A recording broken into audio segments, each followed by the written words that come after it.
બચાવવા જતા ખચ્ચર ગજલી જે જંગલી ગધેડા છે, લુપ્ત થતી જતી પ્રજાતિ છે, એને બચાવવા જતા એના મર્ડર થાય. અને આ રૂપિયામાં શું કરવામાં આવે તો કે વિધાનસભાની અંદર ધારાસભ્યો બીજી પાર્ટીના હોય તો ખરીદીને એને ત્યાં કને લઈ જવામાં આવે, સાંસદોને ખરીદવામાં આવે. અહીંયા કોઈ આઈટીઆઈ કરતો હોય, બીજી રીતે કોઈ કનડગત કરતો હોય તો એને એ રૂપિયાથી ખરીદવાના પ્રયાસ કરવામાં આવે, એને દબાવવામાં આવે. ગુંડાઓ ફટા એના પેરી કેસરી કલરના અને આસપાસના 8 થી 10 ગામડાઓ નાના રણના તમામ ગામજનોને મને લાગે છે ત્યાં સુધી રંજાડતા.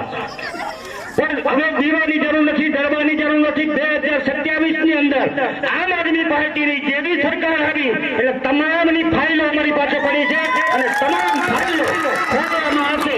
એક લોકો તમારા ગામની આજુબાજુ તમને રંજાડતો નહીં જોવા મળે.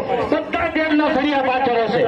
એક પણ વ્યક્તિ, એક પણ લુખો આજે તમારા અહીંયા રામના મંદિર પાસેથી અને રામની સાક્ષીએ, મોટા પીરની સાક્ષીએ કહું છું, 2027 ની અંદર આમ આદમી પાર્ટીની સરકાર બને એટલા લુખાઓ અને ગુંડાઓ જે છે એ જેલના સળિયા પાછળ હશે.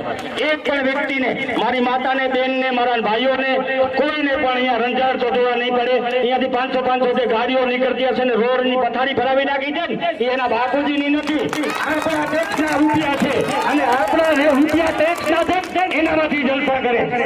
આ નમક જે વાપરે છે એ નમકના રૂપિયા દેવામાં આવે તો આ ગામડાઓની હાલત અત્યારે સાહેબ નળિયાવાળી ન હોય, તમારા છતવાળા મકાન હોય, તમારા બાળકો ઇંગ્લિશ સ્કૂલમાં મીડિયમમાં ભણતા હોય, તમારા જે આ છે